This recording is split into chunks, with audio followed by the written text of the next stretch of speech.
United States submarine base at Key West, Florida. A dispatch that quoted President Truman's press secretary, Charles Ross, as saying that President Truman has no knowledge of any secret project by this government that would give substance to the existence of such objects. Ross also said that both the Air Force and the Navy deny that such objects exist.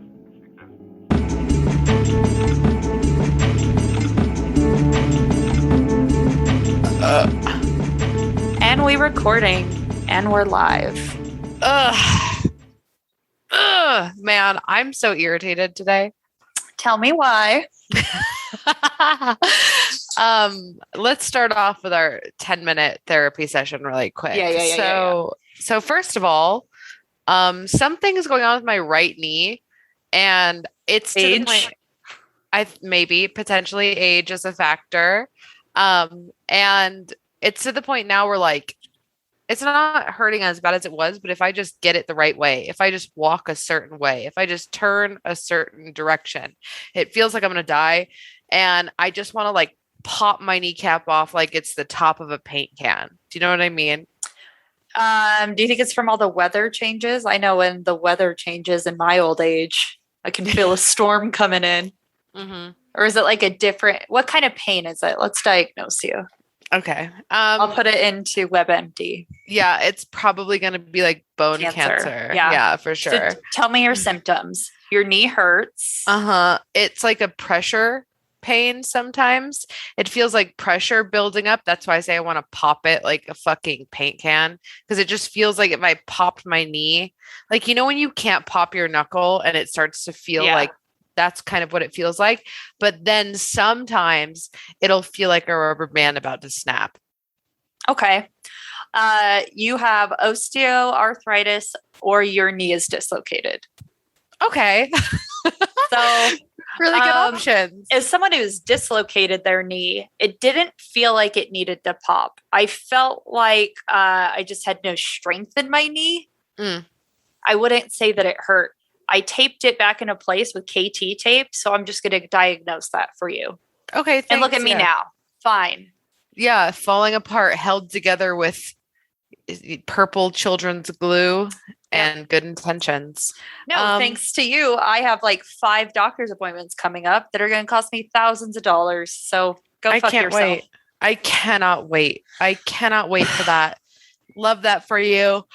So excited you got bullied into getting a pap smear for the first time in 10 years. You fucking had. You know what they fucking told me about the pap smear? What? Normal. Waste of time. Good. You stupid bitch.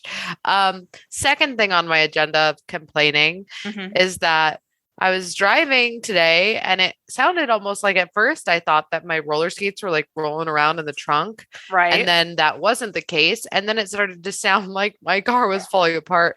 So naturally I called my dad because that's their job. That's their fucking job. And he was like, oh, it sounds like the tailpipe's loose or something. Anyway, don't drive it. You don't want it to come completely off. So the moment I was told not to drive my car, I immediately felt like trapped. Like I felt like just being like, I've got to get out. Even though we don't go anywhere per se, and you order all your food to your home. It's literally so true. I work from home. The thought is like me every day. I'll just stay home. Me, the moment I can't drive my car, I'm like, I've got to go to Target immediately.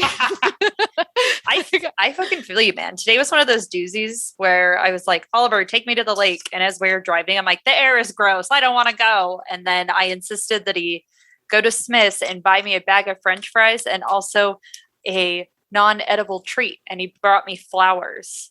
And I just sat in the car and cried. That was kind of my day. Oh my God. Man, what a fucking day. Yeah, man. If I wasn't back on SSRIs, I would probably cry too. Man, I'm on SNRIs. Don't do a thing for me. You need to change. I can't. They keep my brain from fucking bleeding all day. Oh yeah, you've got a special one. You've got the weird counting disorder. Yeah. Well, also those weird headaches they're trying to prevent. That's why I have to get 3 angiograms and 2 MRAs, which I didn't know MRAs existed. MRAs are like MRIs, but for your blood vessels. They want to make sure I don't die. Ooh, make sure you get copies of those pictures. That would be very cool to hang up. I'm going to ask for them. I also had to order a bunch of plastic jewelry. What? Because like they were like, you have to take out your septum, you have to take out your belly button ring, you have to take out your piercings, like all of them. And I was like, so for the whole month of my birthday, instead of looking fly, I'm going to have all these plastic piercings in my face. You're going to look like Cookie Monster pajamas outside of a Walmart. Yeah, I'm going to look like Walmart for sure. I look like Walmart right now, so I'm really just embracing it further. I feel you on that. I'm in that same boat. I am not feeling good. No. But it's okay. It's fine. You know, what's the worst that's going to happen? Honestly, my car is irreplaceable. Yeah, honestly, our trajectory is going to continue until we give up and die. That's life, baby. That's the meaning of life. That is what it is. But I will say, being trapped in my home did give me an excuse to order DoorDash, which I haven't done in a while because I was spending a lot of money on DoorDash by doing the same thing. I'd be like, well, you're staying in to edit. You might as well treat yourself. And then when you treat yourself every day for 7 days straight, it's no longer a treat. It adds up. It's a habit. I've been... fucking speaking of habits. What? We're talking about nuns today. That was a good segue, Noelle. That was a good segue. Oh my hold God. on, wait. Okay, yeah. Hey, what's up? My name's Noelle. And I am not feeling good. Yeah. And I'm Chelsea. I'm that feeling you get when you walk by the mirror and you just go. Yeah. Also, oh my God, do you want to hear the real tragedy? I always do. Before we talk about nuns. Yeah, before we talk about actual tragedy, let's talk about our first world problems some more. I would like to tell you about my personal 9/11, where I ordered. Okay, ma'am. I don't think you can say that, but let's go. I just did. Okay. Oh my God. You want to know why? Because you'll never forget. I wish I could. I do this. God. I was eating, so I ordered curry and I was eating it in the kitchen because I don't have a table. So I was standing over my stove eating it like a pirate. And for whatever reason, as I held the bite, and this is how I know I'm doomed as a person, as I had the bite in my mouth, mid swallow, okay? It hadn't even gone like down my little gullet. I don't know what the term is. I think gullet is correct. Like a verb. At the same exact time, dude. At the same exact time. This is also how I know God is dead, man. I sneezed and rice came out of my mouth. So fucking gross. Bro, it hurts so bad. Dude, you're breaking down the nasal barriers. You gotta stop snorting Adderall, man.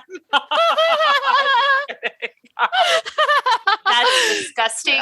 You're gross. I would never snort Adderall. I swallow it like an adult. But dude, so here's the kicker. Not only did it burn like 1,000 suns, my stupid fucking dogs were standing all around my feet waiting for a scratch. So I turned to sneeze. I have one in my mouth. And all the fucking snot, right?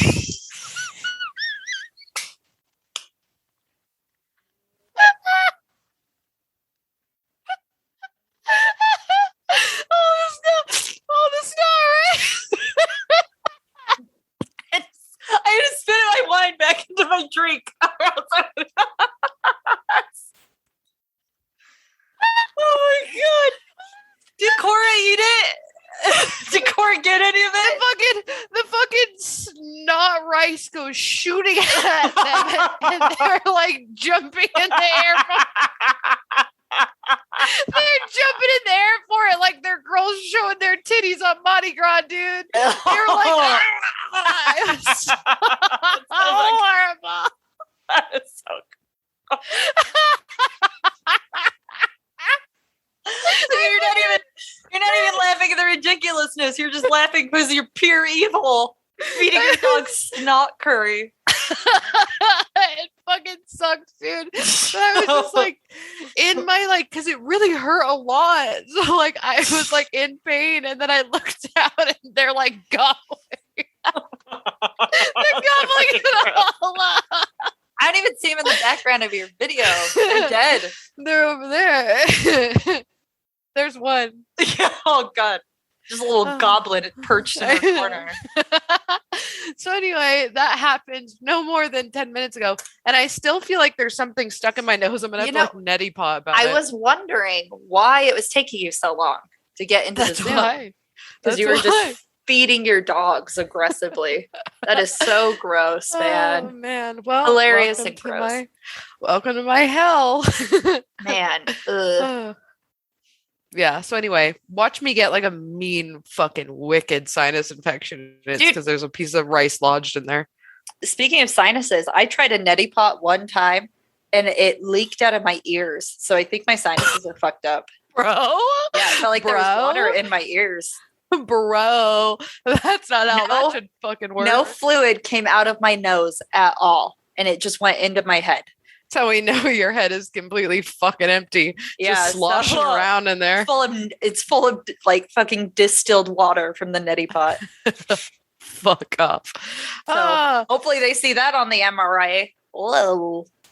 Speaking of 9/11, I can't believe you called that your own 9/11. Isn't it though? If you I think wish about I could have died too. That's nasty. If you think about it, that is my own personal 9/11. So I'm in a lot of pain. We are very brave.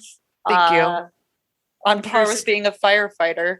I know. It's like me dealing with the curry rice, firefighters, military personnel. Yeah. That's the order. Well, you want to know what I just went through? Oliver was waving at me, and then when I waved back, he flipped me off. So that's kind of him. Now he's throwing things at me, and now he is mooning me. Oh, I like how your face didn't change at all, though.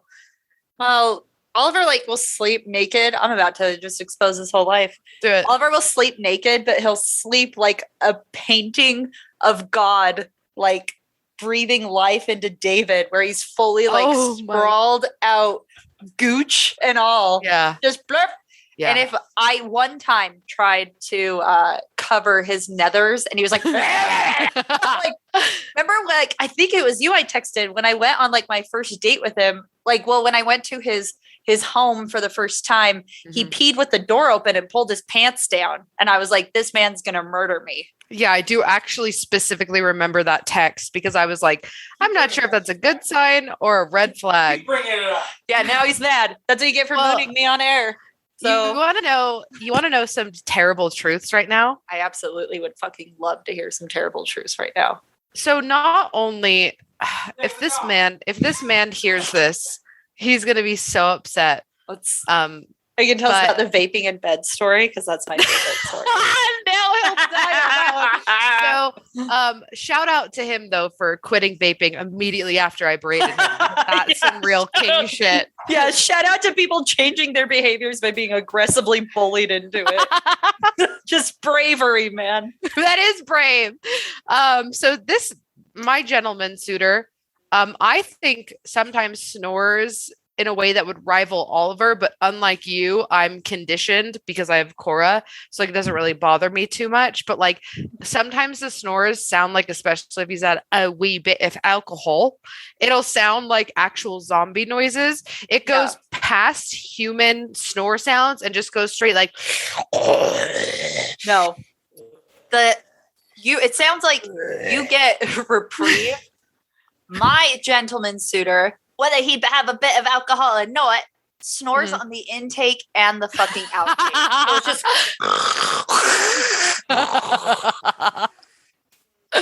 and I tell you. But you want to know the kicker? Yeah. They both sleep naked like Renaissance paintings. What is that? What the fuck? And then I'm a little ball in the corner on the edge of the bed. Yeah. Thank you for this strap of fabric. Yeah, that's exactly it. I have the fan blowing on my face because the aggressive passing of gas, which is also happening. I have to create a breeze of it away from me. And I'm just crying into my sleep. And I get 2 hours of sleep every night. I wake up with dried out, bloodshot eyes, wondering why my brain and my sinuses don't work. I love Chelsea was telling us about a specifically terrible night of trying to sleep with an animal next to her, and that her watch registered the entire night as a nap, as a 30-minute nap. Oh my God. Yeah. Anyway, it's fine. It's fine. It's fine. I'm clearly fine. It's fine. You're clearly fine. Suffering. Yeah. Speaking of. If anyone ever wonders why I'm so nasally, though, it's because my entire head is broken. And I'm aware of it every day. It's full of that neti pot fucking liquid from like 3 years ago. The fluid didn't go down my throat. I don't know where it went. It never came out. Didn't sneeze it out. Didn't swallow it. It's just sloshing around until I absorbed it into my nose, much like you do with curry, apparently. Man, I can't believe we could have segued on that covenant thing. I'm sorry. The habit. We could have segued on the habit. Speaking of habits, from 12 years ago, or art, I don't know. Let's talk about us being artists in Renaissance paintings for a second. Let's talk about 19th century art. Uh-huh. Okay. Yeah, fun, right? My favorite type of art. Yeah. So, if you were to study 19th century art, you would quickly get the feel that modernism slowly began to take over artistic taste, which was essentially shifting focus from the church to the public and other individuals. If you're like me, Noelle, I didn't really know what that meant. I did take art classes in school, but I did not like them. Art history classes. They were kind of dry. But like 19th century art is more of like Monet and stuff like that. Like Woman with a Parasol, I think is what it's called. The Bitch with the Umbrella, as I like to call it. Yeah. Or the I think it was like a revolutionary painting. Anyway, it's literally what you said. It's more people and individuals. Yeah. And essentially, they didn't have cameras, so they did paintings. You would get people at a park. Yep. You'd get people on a date. You'd get people on a ship. You'd get like the Van Gogh cafe paintings, like just where you would put a camera on Instagram. It's a painting. Right. So you nailed it on the head. Artists like Monet, Manet, Van Gogh dominated this entire movement and are still like some of the most renowned artists worldwide. And as famous as the painters get, also the subjects of the paintings themselves can also get crazy famous. Mona Lisa, Girl with the Pearl Earring, Whistler's Mother. All of these reflect a secondary theme in art, which completely transcends the century they were created in. And that was that artists paint what matters. And to these men, it was the women of their paintings. And so when something like modernism takes an entire movement by storm, where we're shifting religious paintings to more common people paintings, we start to notice trends. And within modernism, there was a whopping 70 different paintings that were all done of the same woman. And so it's important that we take note as to why that woman was important and why she was the subject of some of these immaculate paintings. She was a fucking baddie. Yeah. But if I said Marianna de Leyva or Leyva, Labia? Yeah, Marianna de Leyva, you wouldn't, I didn't bat an eye personally. I have no idea who that bitch is. I would even say that if I spoke about the Nun of Monza, you would unblink so hard that your eyeball would dry out like the sun and we would all die. Yeah, I don't know who that bitch is. Yeah, me either. So let's talk about her. She seems cool. And let's really dive into her past and let's really take a look at what made her so fascinating that she took over an art movement that ended up completely eclipsing the Catholic Church. Love to see it. So on December 4th, 1575, Marianna was born in Milan, Italy. And she was born into a crazy affluent family. her dad, Martino, was actually the son of the Prince of Ascoli, who was a military general who was so fucking important during the Italian War of 1521 that the emperor himself gifted him an entire county. He was just like, here you go. Thanks for your service. And Marianna, I was happy when relatives gave me $5 in the mail. Yeah, remember when you graduated from high school and it was just like rolling in it? Actually, I don't, because my family stopped caring about me after I turned 10. Is that when Zoe was born? Yeah. Happy birthday, Zoe. Happy birthday, Zoe. She's 21 today. Weird.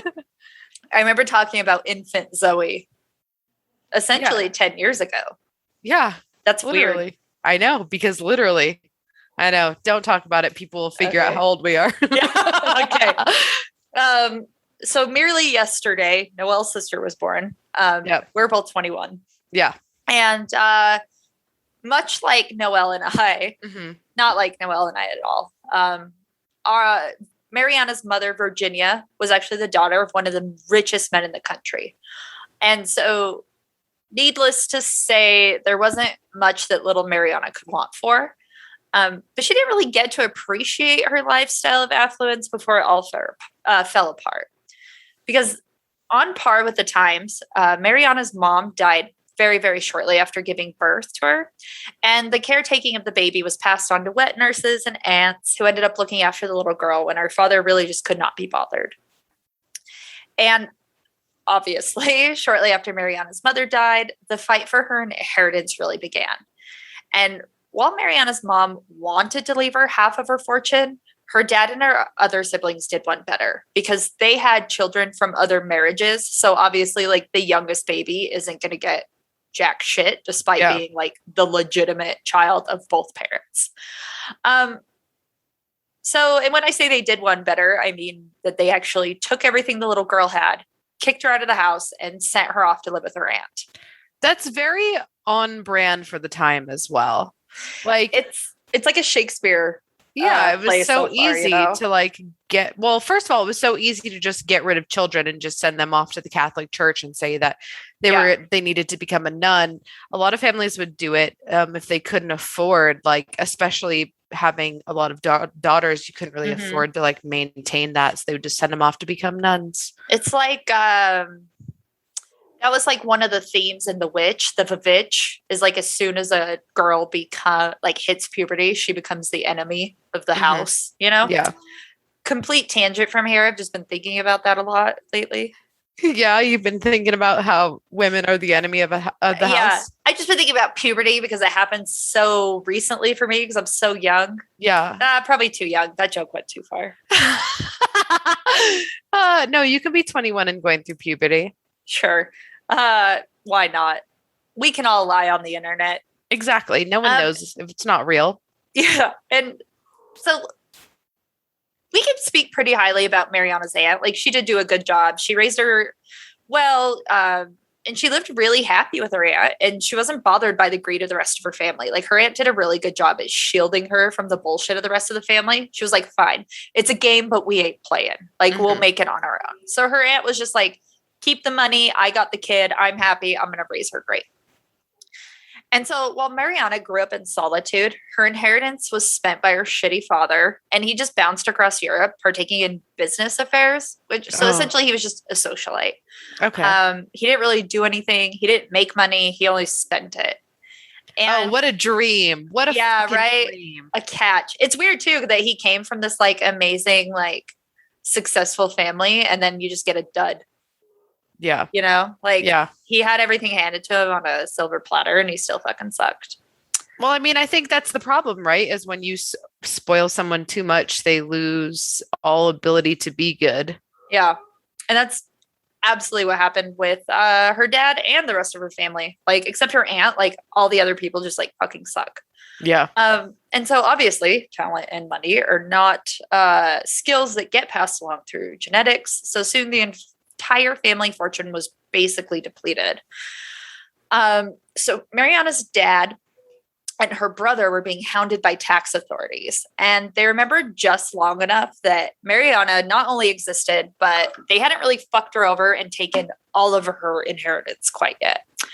So she was 13 at this point. Remember, they passed her off when she was a baby. And 13 years later, they decide that they're really going to get their hands on the rest of her fortune. So Marianna's dad, Marino, spent the entire decade like absolutely ignoring her. But then something twinged in his head where he was like, you know what? I'm going to be hell-bent on making her become a nun. And we can just assume that it wasn't because he was a righteous man. It never is. No. Let's just agree that he either wanted assistance of the Catholic Church with his money problems, or he wanted to get his hands on the rest of her inheritance that he couldn't quite steal from her yet, just once and for all. Because once you become a nun, like... Yeah. Monetary, well, that's the thing. It's the fact that her father is the one who put her up to it. It's one thing if you're like, I want to be a nun when I grow up. But it's another thing if your father says, you are going to be a nun at the age of 13. We are selling you to the Catholic Church. Absolutely. And he did what we would expect him to do. He told Marianna that he would give her all of her inheritance money if she joined a monastery. Except he didn't, obviously.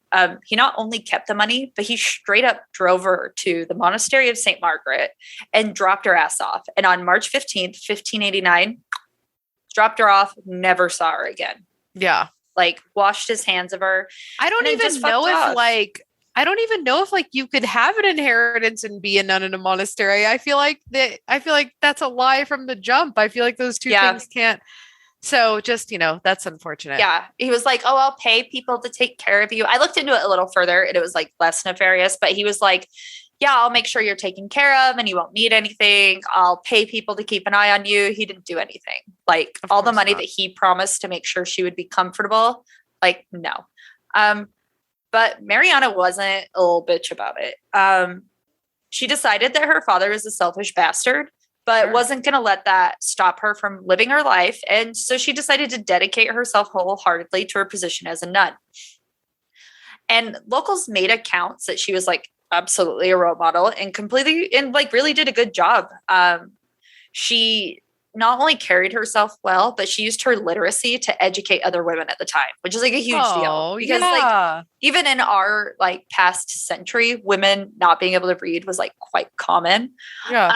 And she ended up becoming like really well known for both being a badass who taught young girls how to read and how to like be successful. They even like a famed Italian author named Bartolomeo Zucchi sent her a letter saying as much. I tried to find what he wrote and everything was in Italian. So okay. Well, a lot apparently. He did great. But he's apparently famous. Love that for him. In Italy. And so eventually, like as nuns get sworn into the nunnery, as far as I understand it, they get like reclaimed and get a new name. Marianna became known as Sister Virginia Maria after her mother. But for just simplicity's sake, we're going to keep calling her Marianna. But for the rest of her life, she was known as Sister Virginia. And she really took to teaching young girls virtues that were highly valued at the time, like how to be pious and polite and smart and kind. And pretty much everybody assumed she was living her life by the same standards. She became pretty famous for her modesty and spent like 9 years just being fucking famous for being a cool nun, which 9 years, she was only 22 at this time.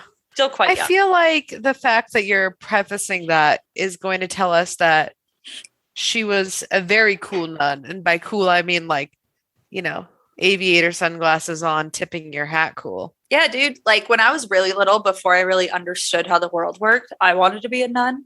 Did you really? Because I was like, that's so cool. You get to go off and live with like a bunch of other people. You get to make honey. You get to sing songs and just hang out. Like, I went to like, I was like probably like 4 or 5. I'd go to church and we'd play all these cool ass games. And I wasn't Catholic. I didn't understand, but I was like, I want to play games my whole life. And that's what I thought being a nun was. I was going to say, I thought that you were like the non-religion religion. I didn't understand at the time. I was like 4, man, 4 or 5. I wanted to be a nun. My parents were like, cool, you do it. They didn't tell me like my parents were like, "That's be... Catholicism, you stupid piece of shit." My parents. I wish were like, they would have. Yeah, I wish they would have. How did you see nuns then? Like just on TV? What were you doing? On TV, and there used to be a monastery in Huntsville with the fathers, like all the priests, and we used to go up there and get like peanut butter and honey and stuff, and they were so fucking nice. I actually like would continue to go there because it was one of the old school monasteries where like some of them would have taken like a vow of silence, and you could go in and you could hear them, or you could hear like the other fathers doing like the weird old school chants in this like crazy ass old ass cathedral, and it would be like Wow.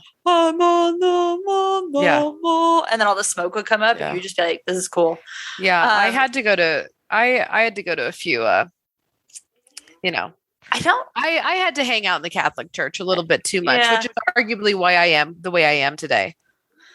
Fair. I will say that I used to go up there in fucking booty shorts and a tank top, and I got treated like I was the cool, like just the spark in those guys' eyes. They were so fucking cool up there. Like, they hadn't, how not Catholic in a priests gross are way. You know what I mean? Little children. No, I was a grown ass. I was like 19, and I'd go up just and, like, legal enough. One of the guys remembered my name, had seen my dad's name in the newspaper because my dad got blown up, and was like, "Was that your dad?" And I was like, "It was." He goes, "I thought so." And then he gave me like a little necklace to bring my dad. And I hadn't been there in like a year and a half. Fucking remembered me and remembered my dad. Cool people. I didn't want to be a nun at that point. I just really liked the honey and the peanut butter. But it was really cool to just go up there because it was right next to Pine View. I hate to break it to you. Catholicism isn't all honey and peanut butter, sweetheart. Well, the monastery got shut down, so I can't go there anymore. So you're literally correct. It is no longer honey and peanut butter for me. And I've not fucked with the Catholic Church since. You probably shouldn't. Anyway, speaking of what happens when you do fuck with the Catholic Church. So Marianna was just like essentially like a hot 22-year-old nun. And the hot Nun of Monza, which is where her monastery was, caught the attention of a young man named Giovanni Paolo Osio. And Giovanni was quite the catch at the time too. Dude, anyone named Giovanni is a whore. I have never met a Giovanni that wasn't a whore. I think, isn't that Nicole Snooki from Jersey Shore's husband's name? Giovanni? I bet. Or she named her baby that. Anyway, it doesn't matter. Nicole, if you're listening, hit us up. But he'd probably be a catch nowadays too. He came from a good family. They had a fuck ton of like large estates in the area, and like they had counts, which I guess counts run the large estates. They also might be Dracula. How do you become a count? I'll look that up. Remind me to look that up. Because in war, they did such a good job being like warlords that the emperors at the time were like, you know what? I'll give you land. Like they just fought and murdered their way into it, but they fought and murdered the right people to become important. So I can't be a count if I don't have land. That's unfortunate. Yeah. I mean, you could be like a Sesame Street count and just count. You can count all the all the kernels of rice you shot out of your nose today into Cora's mouth. One kernel of rice. Apparently, there's a fake place called Sealand, and you can pay to become a count there or a countess. You own a square foot of Sealand territory. Maybe I want that for my birthday. Maybe I want that for my birthday. But it says I want to be a count, though. I don't want to be a countess. Well, maybe they respect your let's gender. See here. They respect gender fluidity. Wait, there's also established-titles.com. Yeah, where we can just become a lord or lady today of Scottish lordship and lairdship title packs. But this makes you own a square foot of land, which makes you a legitimate count, not just a piece of paper. This one I can buy 1 square foot of land, and then I get a certificate proclaiming me lady of the plot. You have to, oh my God, you have to kind of spend a tiny bit of money to become a count. If you want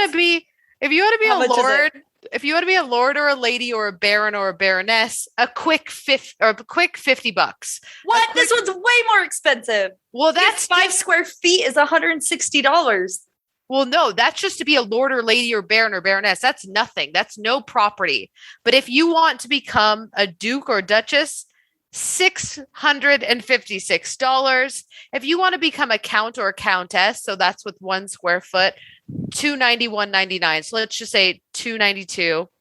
If you would like to become a sir or a dame of knighthood, I don't want to become a sir. $130. It's only to become a sir. It's only $130. Yeah, I want to become a sir. And so this place, Sealand, is like its own. It's a little. You can get a Sealand ID as well. It's its own like tiny little. What is that called? Like a territory. Yeah. It's its own little self-identifying territory. Oh wow. Oh, I think I would like to ask Santa Claus for $292 so I can become a count. You know what? I want to become a sir. And remember how I spent all that money on Pratt Daddy Jewels where I was like, you know what? Fuck it. I'm just going to do it. Yeah. I wish I hadn't done that. So I had the funds to spend. Okay, here, let me tell you something. I was going to spend $130 to become a sir, not a dame. I feel like sir is better. Just kind of like you feel count is better. Yeah. But I'm going to pay an extra $19.68 to get a framed and signed certificate by Prince Michael. Who is Prince Michael? Who is Prince Michael? Dude, Prince Michael of Kent. I'm not even lying to you. I think this will cure my depression. I really think this will be it. 209. Okay, well, after tax, now we're talking 295. I'm at 203.47 with all the bells and whistles. Oh man, but square foot and becoming a count. But I want to buy an identity card for $26.25 and a piece of Sealand territory for an additional $26.25, which is a final total of $203.47. Yeah, dude, they're getting you on those add-ons. I'm gonna fucking hook, line, and sinker. And I can get a coat of arms personalized. I did see that as well, and I wasn't going to bring it up because I didn't want to continue to add because the personalized coat of arms is $219. You know what, Oliver? I'm sorry I made fun of you for sleeping naked like a weird Renaissance drawing. I'm going to add this to my list of birthday presents that I want. And before that sounds too bratty, I have a very intellectual partner. Hold on, my titty out. I have a very intellectual partner. And he appreciates directness. So when I told him earlier, take me to Smith's, get me a bag of frozen French fries, and get me a non-edible present. Yeah. I had to literally tell him that. Yeah. Because if you don't. Oh, man. And that's what you get when you have a very analytical partner. So I'm going to add this to my document called Barf Day. That's a good document. Thank wow. You. Okay. Anyway, so now that I've got, I completely forgot we're doing podcasts. Now that I've got that burning a hole in my fucking pocket. Yeah. Okay. Fucking focus. So count. I can't now because I know. I want to be a sir, and then I'm going to add it to my LinkedIn profile so people at work can fucking tell on me some more. For real though. It did happen for real. So anyway, the family were counts in the area, which we just found out you can buy your way into. Yes. And they owned the land which bordered the hot nun monastery. Oh. So on paper, fucking chef's kiss. He's rich, comes from a good family, owns lots of land. His name is Giovanni. I looked up his Wikipedia page. Kind of a snack. You say? A little bit. Yeah, Google him. I'll paste. Okay, let me paste his name into the chat. Hold on. I have a computer as well. Well, I question your literacy sometimes. Okay, girl. What is this? Oh, God. It's from the 1500s. Kind of a snack. Looks like when people say they see Jesus in burnt toast. No, he looks like fucking D'Artagnan, man. Oh my God. He looks like any rendition of D'Artagnan ever. What picture are you looking at? Are you looking at the sepia tone one? Yeah, the one where he looks like Bert. I'm gonna say it. What? Kind of a snack for the time. Look at that. Hey, sure, yeah. When people were dying of leprosy, for you know sure. What? If I had to tell you of every time I've dreamt of cute little tiny curtain bangs, this is what I think of. And he has them. Yeah. You know how impossible that is to get those to lay, framing your forehead that well? Look at my forehead now, Noelle. It's like a fucking boiled egg. Look at that. You even told me earlier that I looked like an egg. I said a thumb, so come correct if you're going to come for me. But dare I say, kind of a snack. He looked like a musketeer, and I'm into it. Yeah, as in like the chocolate bar and it's melted between the seats of your car. Man in the Iron Mask came out right at the exact sexual awakening where I will forever be attracted to men who look like D'Artagnan. So, okay, that's okay. So we got there. So we figured it out. Yep. Anyway. But in reality, he was kind of an asshole, and I would personally describe him as a Chad. Okay. He had sex with everyone he could. That's Good less Chad, less Chad. Not shitting on that. I guess I could have added on paper he's fine because he's experienced. But at night, when he wasn't just banging anyone he could, he would go around just being a massive prick. Like he would cause problems for the locals, and he had like an escort / entourage of men who wore those like big puffy pants with the really frilly collars that would just be like hoity-toitying around him and would just act like muscle. So you get like little Giovanni being like, and then you'd come out, and then if you tried to like beat him up for being an asshole, then all of his muscle would come out and fucking kill you. I love that though. And it literally wasn't just fun stealing pantaloons or tapas or whatever Spanish hooligans did at that time, other than military conquests. But he straight up murdered a tax collector one day, and we still don't know why. Because taxes, Chelsea. We know why. He was a count. They were collecting taxes. He essentially murdered the guy who paid him. It's the principle, okay? It's the principle of the matter. Well, after he murdered him, like nothing happened to him. He kind of just fucked off for a second. Yeah, it was like the 1600s. What are they going to do? You can turn a corner. Yeah, you can. It's 1607. You can turn the corner and no one will know who you are. You take a 5-minute walk and people are like, who's that? I don't know. There were no IDs or social security cards, no fucking face ID. You could just poof vanish. That's really what it was. I just want you to know this was the peak of technology. The first bottled beer was invented in 1568. So if you think they can just run around and murder people, you better come correct. People make alcohol in prison toilets. That is nothing to write home about. You could absolutely just fucking kill someone and then walk a town over and be like, I'm George Harrison. And everyone would be like, yep, that's him. George Harrison. Sure. They also had vertical windmills. So while they weren't fighting windmills, Don Quixote, they were out murdering tax collectors in Spain. That's what we can assume. Okay. I assume nobody in Spain listens to us. If you do, try to prove me wrong. And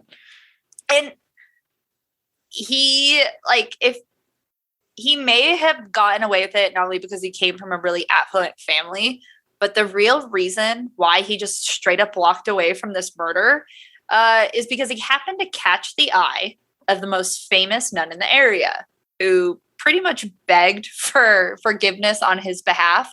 And everybody was like, yeah, sure. We'll just not charge him for murder because the hot nun thinks he's hot. Okay. And if you're wondering like how Giovanni and Marianna really crossed paths, it's like we said, his family owned the land, which led right up to the monastery. And Giovanni lived right on the fucking border of that. Yeah. So he was neighbors. And I will say, I bet there's a bunch of people who agree with me. There is something about, and call it my religious trauma, baby. You can call it whatever you want. There's something about that, a nun habit, the whole outfit that is just fucking finger licking good. There is something about that is just like, upsetting. I would also look across, the wall and be like, interesting. I will pursue that. If I was a nun and I saw a guy running around with all his like fancy breeches brigade, I'd want to know what he was up to. Yeah. I bet he's out there murdering people. I want my father to be murdered. This could be convenient. That's not a spoiler either. Her father lives a very long life. Unfortunate. So, and it wasn't long until Giovanni and Marianna began a super sexy secret love affair, which would not only span years, dare I say decades, but they would also rack up murders galore. Ooh, sexy, hot, fun times. Super sexy, hot, fun times. And then she just prayed the death away. Yeah, well, they're Catholic. Stone. Yeah, they're Catholic. They could do that. Yeah. I think that's how Catholicism works. Like she said a Hail Mary. I've never been Catholic, and I don't understand how their the prompts for forgiveness goes. Presbyterians play really fast and loose, where you can just like think about being sad about something, and they're like, it's fine. I mean, that's close enough. You do have to ask for it, but it's kind of like, you just go into confession on Sunday and handle it. It's no big deal. Yeah. And really, Giovanni and Marianna didn't have to try that hard to keep the affair hidden. What first attracted Giovanni to Marianna may have been her rumored affluence and beauty. But after a while, it was just really convenience.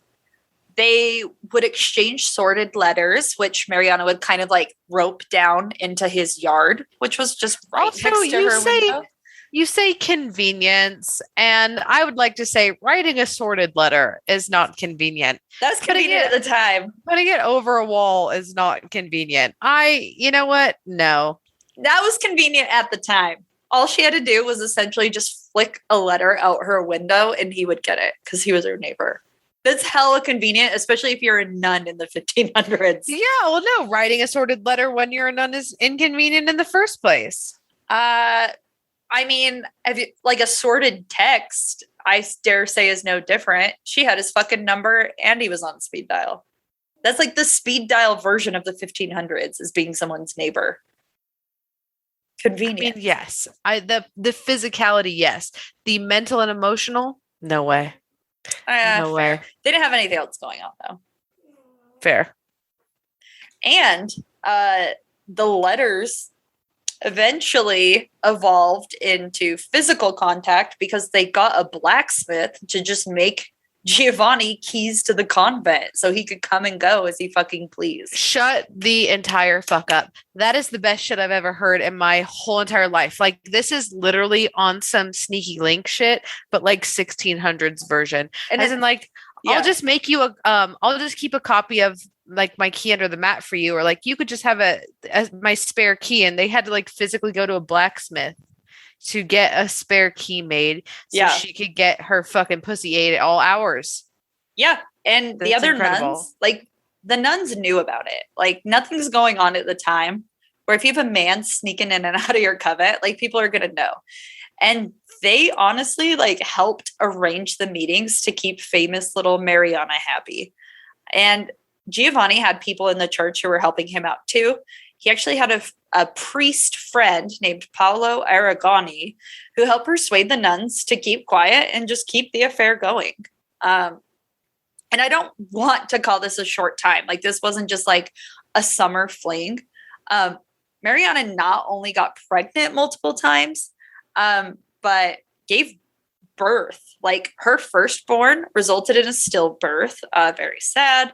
And the secondborn was a little girl named Alma, who Giovanni actually adopted as his own, which was to get around the rumors of having a baby mama as a nun. But they were just like building a fucking happy family. And despite not trying to hide the affair, the couple really relied on the nuns to keep their mouths shut, like, or else. And they also procured like abortion medicine for her. Like she was getting pregnant all the damn time, and they would just go to a chemist in the area and just get abortion tinctures and teas and things of the such.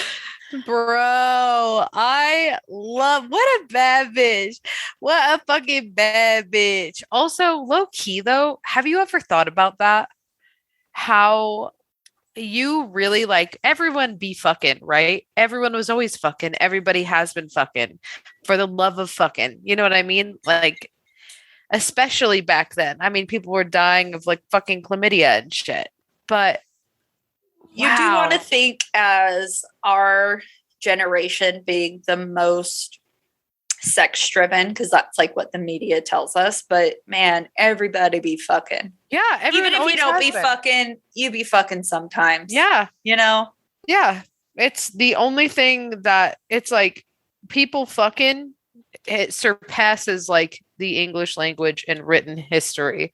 Like it just is what it is. But I was more like, man, the fucking babies. We're so lucky that like living past 3 was a real difficult thing because like I feel like the earth would have been, fucking rotted out and on fire decades ago. Well, let's also give a shout out to the Black Plague because, I mean, yeah, it's honestly that we needed it because imagine they're just out here fucking. They don't wash their hands. How are they supposed to know that, jizz leads to babies? She was itchy all the time. I guarantee it. Speaking of being itchy, Marianna also felt like immense guilt because she really did try to make the most out of being a nun when she first started.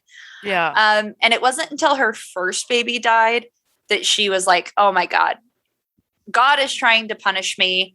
And there's literally like, I need to fucking live my life on the straight and narrow. Like bringing a dead baby into the world is not what I wanted.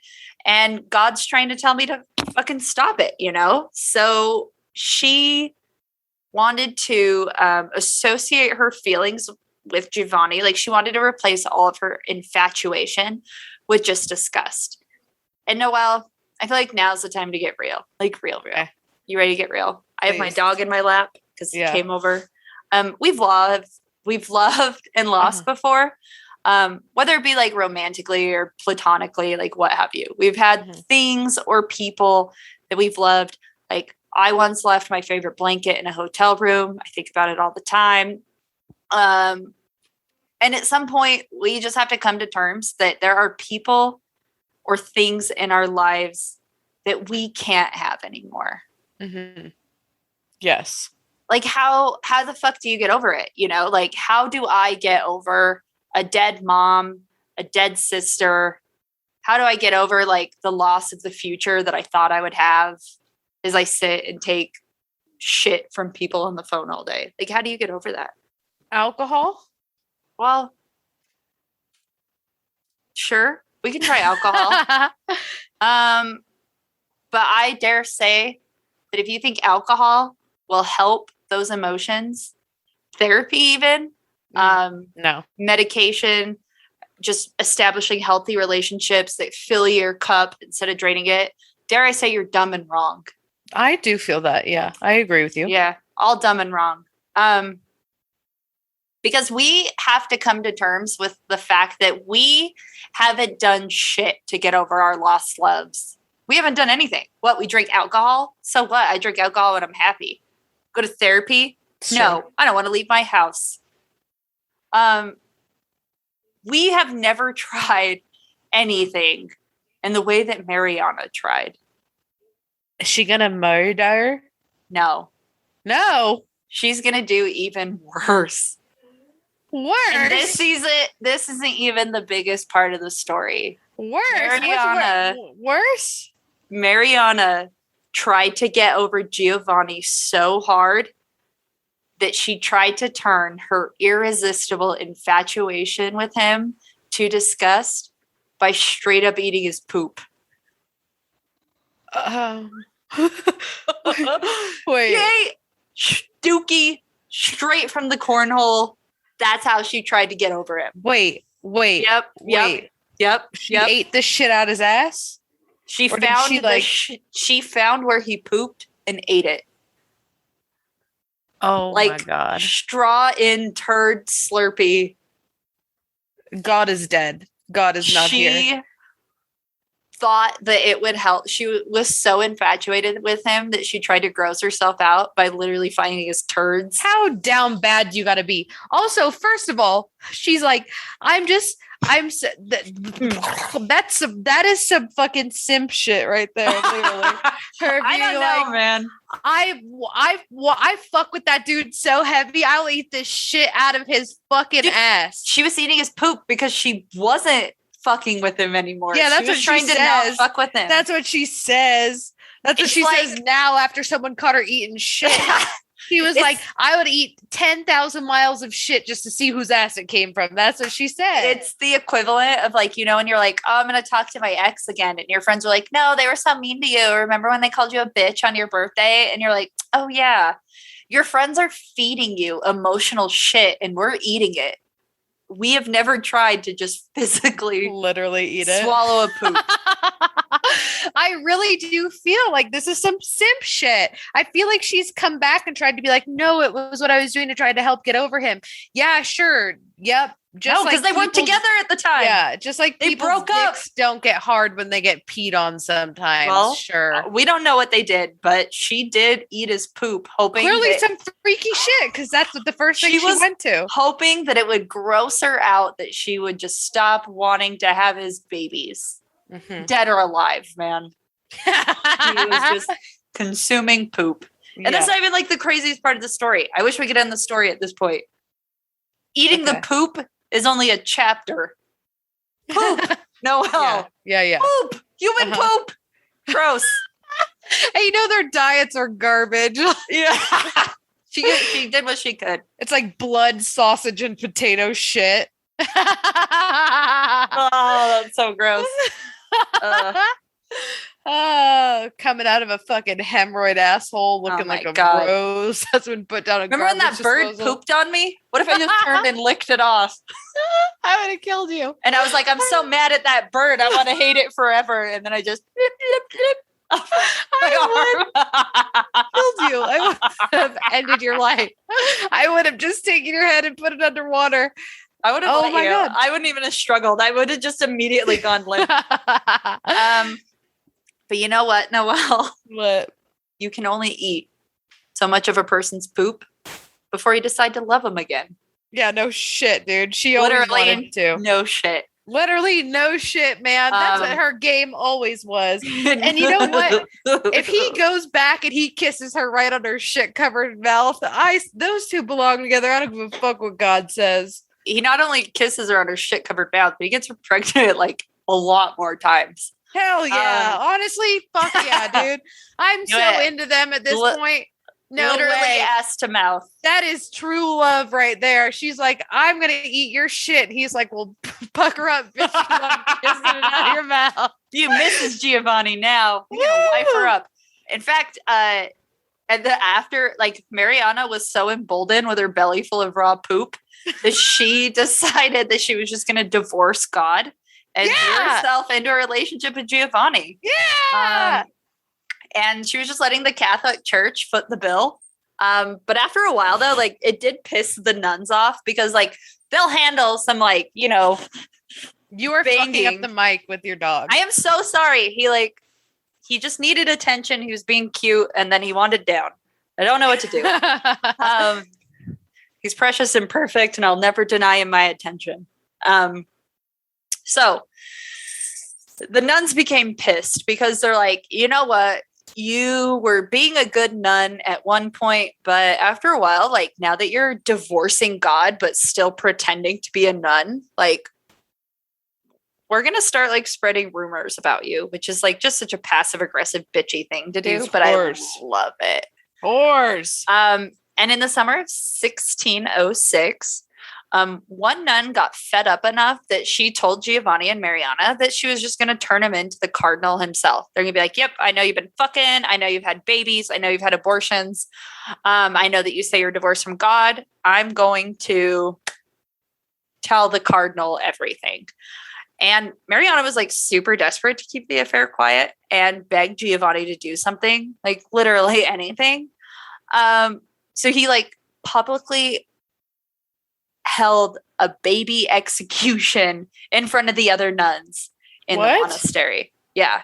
He went to the monastery with his key, brought all the nuns, gathered them around, and chopped this nun into tiny little pieces. Took her head off, flung it into a ditch. Oh, shit. Oh, my God. I thought you were saying he cut up a baby. He got the nun? Got the nun in front of the other nuns, and Marianna doubled down and was like, guess what? You say anything, you're fucking next. Like, she was all into it, too. Yeah. Straight up murdering people in front of other people. Yes, dude. You know what they say? Snitches get their head fucking cut off. Put it on a shirt. Market it for the masses. And it really doesn't matter what century you're in. But if a nun goes missing and then everyone's really sus about it, rumors really begin to amplify, and eventually, like, paranoid people start doing paranoid things. Giovanni and Marianna tried to kind of quell the rumors by just saying that the nun ran away, and they told all the other nuns to say the same thing. But eventually, like, Giovanni started to get like really paranoid. And he was convinced that somebody in the monastery was just spilling his secrets.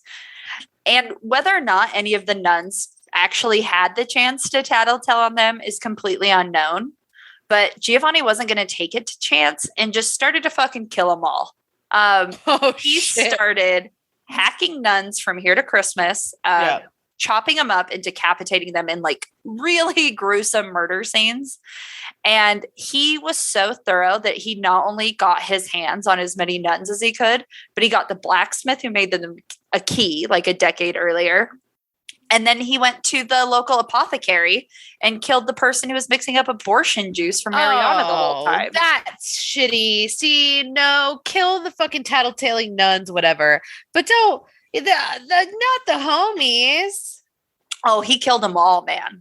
Oh. Like by hacking them to death. Not even in like a cool way where he just comes up behind them and slits their throat. He just like chased them and chopped them until they fucking died. Oh, see, and I knew every Giovanni was a cunt. I knew this. Yep.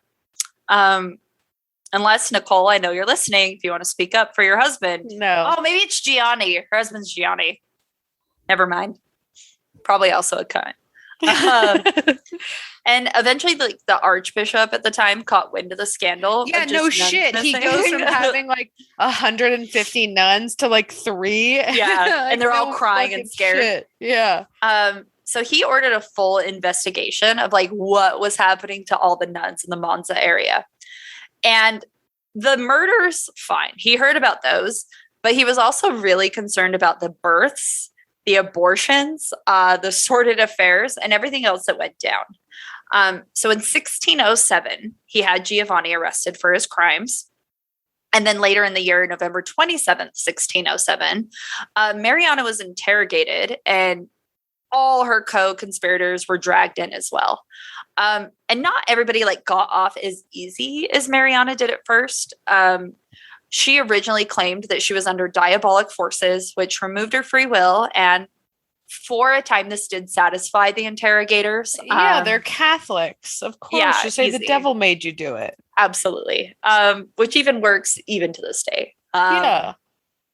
And it didn't, shit didn't like more so hit the fan or the mouth until Giovanni's priest friend, like Paolo Aragoni, he was interrogated from fucking November 19th to March 27th. Like, damn. And he kept it together though for that long. He so kept it together that the church got really pissed off about him, like keeping tight-lipped and just being like, I don't know what you're talking about. Marianna says she was influenced by demons. That must be the truth. Mm-hmm. That the church was like, okay, let's do a secondary round of interrogations on Paolo and on Marianna. So in May and June of 1608, so the next year, they started their secondary interrogations. And by interrogations, we clearly mean torture. Yeah. And they eventually admitted to everything. Isn't that no shit. They spilled the beans on God and the internet. Even like the fucking doorman, people's wives, they all started getting threatened with torture. It was like the Blair Witch or not the Blair Witch trials, the Salem witchcraft trials, where they were like, you were involved. Yeah. And so many people were threatened with torture that they were like, yeah, fuck, what do you want me to admit to? Yeah, I saw him banging. I saw him sneaking in. Like anybody who knew anything was like 100% just coming forward so that they wouldn't get tortured. They were now at the point less afraid of being murdered by Giovanni, who had been arrested, than they were of like, the Catholic Church torturing them. So they just picked their evil and went with just telling the Catholic Church what they wanted to hear. And if you're wondering how Giovanni got out of the torture, I'm glad you asked, Noelle. He just dipped the fuck out by literally escaping prison and disappearing. On his way out, though, he did try to murder 2 more nuns. Sisters Benedetta and Ottavia were beaten, discarded, and left for dead. Benedetta was left in a ditch and Ottavia in a river. Ma'am, did we lose you? Ma'am? We lost Noelle. Hold on. I guess we have to stop. I don't know what to do. Do I just keep recording? I've never done this before. I wonder if her new computer died. Ma'am? I'm going to reach out to her on Slack. I'm just going to keep typing ma'am. Maybe I should save this. Oh, her power went out. Okay, she just texted me.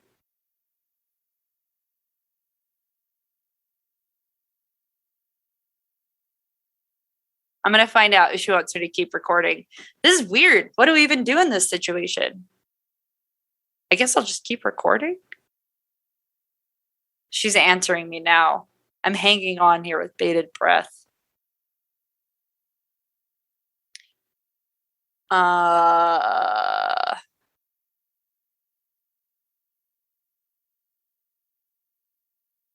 Oh, okay. So the power went out for the entire block. I guess I'll just finish the episode. And then if we need to, we can always record where we left off. I'll leave it up to her. I'm going to let her know what I'm doing. This is so weird. So I've never actually finished out the podcast before, but let's just fucking go wild. I'll use this time to say that Noelle wanted to apologize profusely for her terrible sticker ideas and wanted to personally thank every one of you who bought the Princess Diana sticker. And she will commit seppuku at a appropriate time. But as for now, we're just going to keep it going. So what happened was Giovanni tried to start killing nuns on his way out of town, and he only really got his hands on 2. One survived, one didn't. She was found in the river and did succumb to her injuries. So after Giovanni dipped out, he started living his best life in brothels and was hooking up with men, women, was really just kind of living the life, while Marianna was literally sentenced to 13 years of being walled into a 4-by-9 cell in a specific monastery. And the name of this monastery or convent, I think we've been calling it, if we're using these terms interchangeably, please forgive us. We don't have an editor who checks on our episodes, but Marianna spent out the 13 years in a 4-by-9 cell in a place called the Sisters of St. Valerie. And this convent was for women who were, quote unquote, tainted by men, which offered spiritual paths for the redemption of fallen nuns like Marianna. So essentially anyone who wasn't a virgin got sent here, while the men that they hooked up with or who got them pregnant essentially got to go live their lives, as, we love to see from time to time. She did try for that entire 13 years to repent her sins to a cardinal named Borromeo, but ultimately she served her sentence, literally bricked up in a wall, and managed to survive the 13 years living on the literal bare minimum. And after the wall, they tore the wall down so that she could come out of her cell, she was just so resigned and saddened or repentant, whatever you think she was, that she decided to live out the rest of her life in solitude until her death in 1650 at the age of 74. And as for Giovanni, his trial, even though he wasn't there, because he escaped jail/prison. His trial was much different, obviously. They decided that after he was gone for nearly a decade, he was just sentenced to death in absentia, which literally means that they sentenced him to death, but they're like, he's not here, and then just kind of wiped it from the books. Like, they didn't have people looking for him. They didn't have people trying to bring him to justice. There was a bounty on his head, but nobody was out there really trying to track this guy down. Like, essentially, again, he got off with a literal slap on the wrist. And he didn't really get by for long, though. Eventually, like, a lot of his ways caught up to him. And while he was partying in Milan with his friend, the Count of Leandrio Cesario Taverna, I'm sure I said that perfect, Giovanni wore out his welcome with one of his closest friends. And for reasons unknown, Giovanni's friend lured him into the basement of his palace in Corso Monforte and had him murdered with sticks. And I don't know why they would say murdered with sticks instead of like stabbed or beaten. So use your imagination, but what a murder with sticks would be, and then wrap it up into probably the worst of it. And that's how Giovanni died. And I said earlier that there was a pretty large bounty placed on Giovanni's head for his crimes, but his friend never actually turned him in for the bounty money because he did have a price on his head, dead or alive. And for reasons that we may never know, his friend, instead of turning him in and getting like a fat paycheck, decided to just brick his ass up in the wall. And people allege that he is still haunting his little wall coffin to this day. Whether or not his body is still there remains to be unknown. So essentially that's it. That's the end of the episode. Noelle's heroes lived out the rest of their lives in a kind of shitty way. I mean, I guess Giovanni got a party for a while, but Marianna ended up just like throwing herself full force into a nun and was so fucking popular that she has been essentially immortalized not only in history, but also in Italian literature, Italian movies, Italian fables, stories, old wives' tales, and art. Like, look up Marianna, and she was kind of a snack in herself. I mean, I know that I said Giovanni looks like D'Artagnan, and Noelle's texting me right now saying that all of my opinions are correct and that she apologizes for ever saying I was wrong. But yeah, that's essentially the end of the episode. So thank you guys so much for listening. Thank you for putting up with all the weird microphone issues that I had when I was holding my dog. Please, please, please feel free to check us out on Instagram. If you just Google Chelsea and Noelle Go to Hell, you'll be able to find us. Sharing definitely helps. If you guys ever want to make art out of anything we talk about on the podcast, feel free to do it. You don't need our permission. You only need our blessing, which we are giving you fully in this medium right now. Make money off the ideas, spread the love. I got a phone call today from the Pause for Cause charity saying that the donation we made from our stickers actually did help somebody get a dog. And that person actually called me and left a voicemail thanking us for that. She was able to procure a service dog in part thanks to the donations we gave. So if you guys ever have an idea or a charity you want us to offer, let us know. Definitely feel free to check us out. Noelle's at Noelle Fayen on Instagram and on Twitter. I'm at Harpy, HARRRPY, unless you guys think of something better. But again, thank you guys so much. Sorry that Noelle's power went out. I think she's fine being punished for all of her terrible opinions, but you know, only time will tell. So have a great rest of the day and hail Puffin. Take care. Hey everyone. Sorry for that abrupt end. In the middle of the episode, well, actually more like towards the end, my entire neighborhood's power went out and didn't come back on until 4 a.m. the next day. So you will hear the rest of this episode next week. Till then, make sure to follow us on social media. I'm at Noelle Fayen on everything. Chelsea is at Harpy, which I think is HARRRPY. Yes. And then you can follow the podcast, Go to Hell Podcast, on everything as well. Twitter, Instagram, Facebook, all the good things. If you subscribe to Patreon, please make sure you add your address to that Google form we have in there. We do have some special stuff going out to you guys. And most of all, most importantly today, as always, I can say it with my entire chest since Chelsea's not here for this. Hail Satan.